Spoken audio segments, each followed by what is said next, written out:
Hello friends, CTET 2024 में जो 15 दिसंबर को एग्ज़ाम होने वाले हैं उनके लिए कुछ प्रीवियस ईयर क्वेश्चन जो अभी रिसेंट में एग्ज़ाम हुआ है उसका है 10-15 क्वेश्चन को लिए गए हैं। देखिएगा आपके कैसे क्वेश्चन बनने हो और कैसे कथन और कारक वाले प्रश्न को कैसे हैंडल करते हैं, कैसे सॉल्व करते हैं।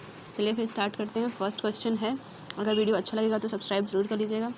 फर्स्ट क्वेश्चन स्टार्ट करते हैं। एक शिक्षिका खुद से पूछती है, मैं ऐसे अनुभव कैसे प्रदान कर सकती हूँ जिसमें छात्रों को पर्यावरण में विभिन्न प्रकार की वस्तुओं को वर्गीकृत करने और उनकी वर्गीकरण के स्कीमों का विश्लेषण करने की आवश्यकता हो।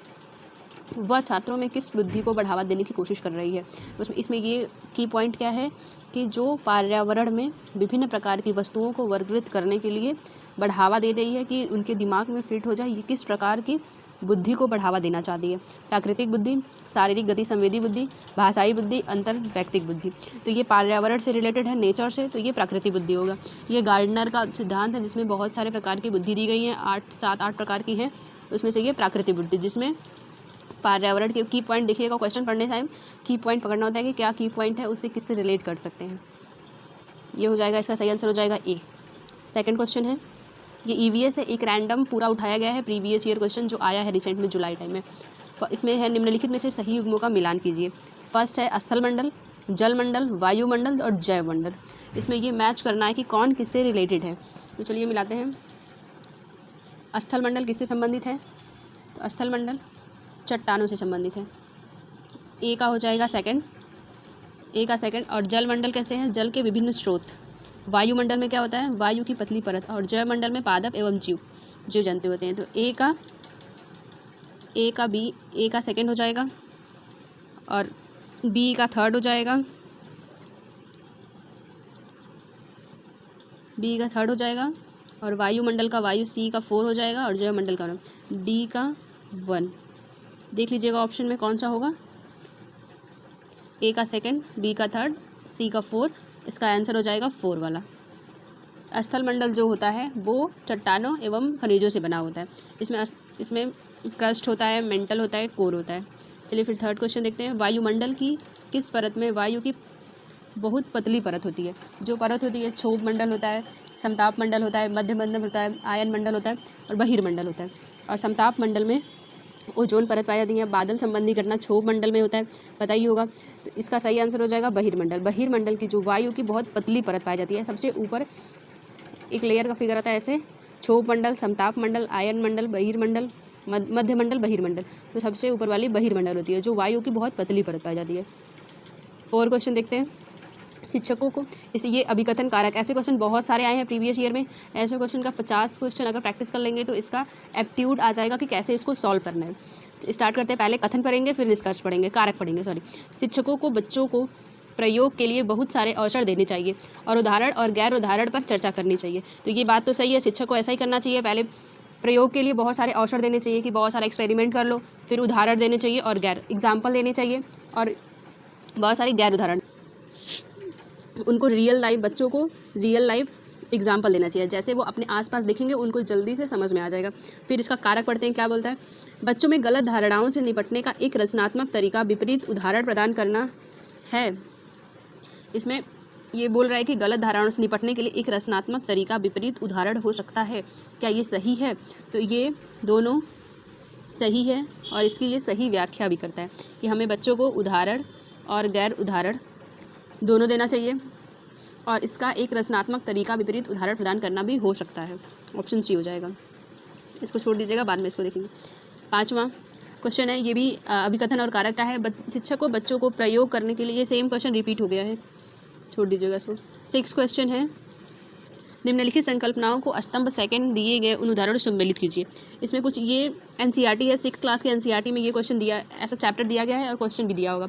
6th क्लास के एनसीईआरटी पढ़ेंगे तो उसको समझ में आ जाएगा। पॉलिटी का, सिविक्स का पढ़ेंगे तो ये सारे क्वेश्चन सॉल्व हो जाएंगे। पहला है भेदभाव, दूसरा है असमानता, तीसरा है रूढ़िवादी और पूर्वधारणा।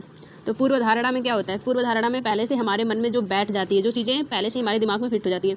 जैसे हम सोचते क्या है पूर्वधारणा, मतलब अगर हम सोचते हैं कि ग्रामीण वासी जो होते हैं वो अंधविश्वासी होते हैं, वो पढ़े लिखे नहीं होते और अंधविश्वासी होते हैं। तो ऐसा नहीं होता है कि सारे अंधविश्वासी होते हैं या उसमें से कोई पढ़ा लिखा ही नहीं होता। कुछ लोग जो होते हैं वो अंधविश्वासी नहीं भी होते हैं। ये हमारी पूर्वधारणा पहले से हमारे दिमाग में बैठ गई है। और असमानता, जैसे असमानता में क्या देखेंगे कि समान कार्य के लिए वेतन, एक महिला और एक पुरुष, पुरुष को कुछ और वेतन मिल रहा है, महिला को कुछ और वेतन मिल रहा है, तो ये समान एक ही कार्य वो दोनों कर रहे हैं लेकिन उनको अलग अलग वेतन मिल रहा है, वो असमानता हो जाएगा। भेदभाव, महिला को रोजगार की अनुमति नहीं देते हैं क्योंकि वो परिवार शुरू कर रही हैं, वो गर्भवती है, ये भेदभाव है, ऐसा तो कुछ नहीं हो सकता। और रूढ़िवादिता कि लड़कियां खाना बनाने, भोजन पकाने में अच्छी होती है, ये सबसे रूढ़िवादी चीज़ है कि लड़कियां खाना, क्या लड़के भी खाना बना सकते हैं?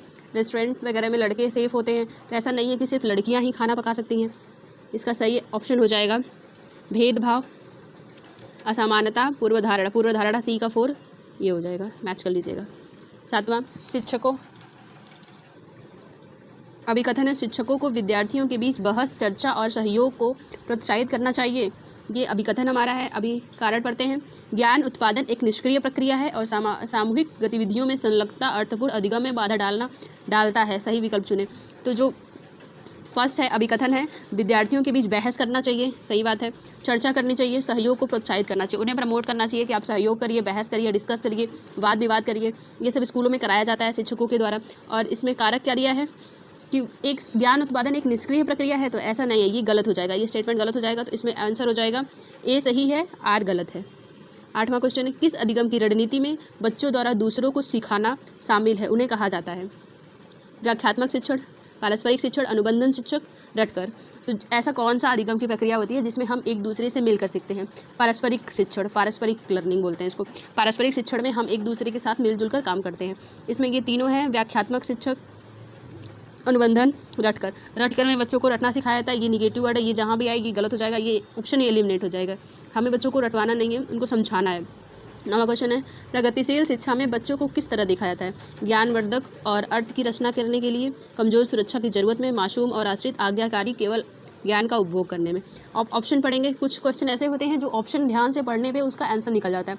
इसमें क्वेश्चन, ऐसे वाले क्वेश्चन में पॉजिटिव, नेगेटिव और ध्यान से क्वेश्चन पढ़ना, ये सबसे ज़्यादा मैटर होता है। पहला पॉइंट है कि पॉजिटिव नेगेटिव देखते हैं, दूसरा पॉइंट है कि क्वेश्चन को ध्यान से पढ़ते हैं। ऐसे क्वेश्चन को ज़्यादा पढ़ने की ज़रूरत नहीं है, बस एप्टीट्यूड दिखना है कि हम कैसे इसको सॉल्व कर सकते हैं। प्रगतिशील शिक्षा, ये एक पॉजिटिव वर्ड है, पेडागोजी में ये एक बहुत अच्छा वर्ड है, पॉजिटिव। तो इसमें क्या होता है, प्रगतिशील शिक्षा में ज्ञानवर्धक, ज्ञान को बढ़ाते हैं और अर्थ की रचना करते हैं, किसी भी कॉन्सेप्ट की हम उसको रचना करते हैं। इसका सही ऑप्शन हो जाएगा ए। 10 क्वेश्चन है, आप एक शिक्षक हैं जो अपने छात्रों को परासंज्ञानात्मक कौशल विकसित करने में मदद करना चाहते हैं। निम्नलिखित में से कौन सी रणनीति इस प्रकार के चिंतन को बढ़ावा देने में सबसे अधिक संभावना है? ऑप्शन पढ़ते हैं। विद्यार्थियों को सत्रीय कार्य के लिए सारांशित नोट प्रदान करना, नोट प्रदान करने का कोई ऑप्शन नहीं है, ये गलत हो जाएगा। पहले कि हम विद्यार्थी को नोट्स क्यों देंगे? गृह कार्य सौंपना, उन्हें याद करने की, ये याद करना मतलब रटना, ये भी निगेटिव हो जाएगा। थर्ड है, छात्रों को उनके प्रदर्शन पर गुणात्मक प्रतिपुष्टि की बजाय अंक देना। लास्ट है, छात्रों को अपने स्वयं के सीखने और सोचने की प्रक्रिया को पर विचार करने के लिए प्रोत्साहित करना। ऑप्शन पढ़ेंगे, इस क्वेश्चन को आप पढ़ें और सारे ऑप्शन पढ़ें, और जो भी आपको निगेटिव लग रहा है पहले याद करने वाले, रटने वाले को एलिमिनेट कर देंगे, एक ऑप्शन खत्म हो जाएगा। नोट्स क्यों प्रदान करेंगे, ये भी एलिमिनेट हो जाएगा। गुणात्मक अंक देना कोई इसका सोल्यूशन नहीं है, इसका सही ऑप्शन हो जाएगा 10। छात्रों को प्रोत्साहित करेंगे, उनके विचार को विकसित करेंगे, उनको स्वयं खुद से, लर्निंग बाय डूइंग, खुद से करने पर जोर देंगे। 11वां क्वेश्चन है, रचनावादी शिक्षण विद्यार्थियों को अधिगम की ओर ले जाता है, किस अधिगम की ओर ले जाता है? किस अधिगम की ओर ले जाता है? ऑप्शन है यंत्रवत, ग्रहणशील, खोज आधारित, अर्थ ही। तो इसका पॉजिटिव वर्ड क्या है? खोज आधारित। इसमें सही आंसर हो जाएगा सी। 12वां क्वेश्चन है, शिक्षकों को शिक्षार्थी के बीच व्यक्तिगत भिन्नताओं का सम्मान करना चाहिए और सभी शिक्षार्थियों की आवश्यकता के अनुसार अपने शिक्षण को समायोजित करना चाहिए। इस कथन, एसेसन और रीजन वाले में सबसे पहले हम क्या करेंगे, पहले अभिकथन को पढ़ेंगे और फिर उसके कारक को पढ़ेंगे और इसको अच्छे से पढ़ेंगे कि मतलब समझ में आए, सेंस क्या कह रहा है वो समझ में आए। इसमें कारण पढ़ेंगे, शिक्षकों को विविध पृष्ठभूमि के शिक्षार्थियों को पढ़ाते समय उनके बीच सहयोग, समूह कार्य, बातचीत से बचना चाहिए। ये तो हमें देखते ही समझ में आ गया कि ये गलत हो सकता है, क्योंकि हमें बच्चों को सहयोग, समूह कार्य, ग्रुप वर्क, बातचीत, डिस्कस को बढ़ावा देना चाहिए, बचना नहीं चाहिए, तो ये ऑप्शन गलत हो जाएगा। और व्यक्तिगत भिन्नताओं का सम्मान करना चाहिए। हाँ, हमें जो क्लास में शिक्षार्थी हैं, बच्चे हैं, उनके अपने अपने जो इंडिविजुअल पर्सनालिटी है उसके नीड को हमें एडजस्ट करना चाहिए। जैसे इंक्लूसिव एजुकेशन में कहा गया है कि सबके भिन्नताओं को सबको समावेश करके लेके चलना है। इसका सही ऑप्शन हो जाएगा ए सही है, आर गलत है। ऐसे कुछ क्वेश्चन अभिकथन और कारक वाले होते हैं। अगर अच्छा लगेगा तो सब्सक्राइब जरूर करिएगा और शेयर भी करिएगा। Thank you.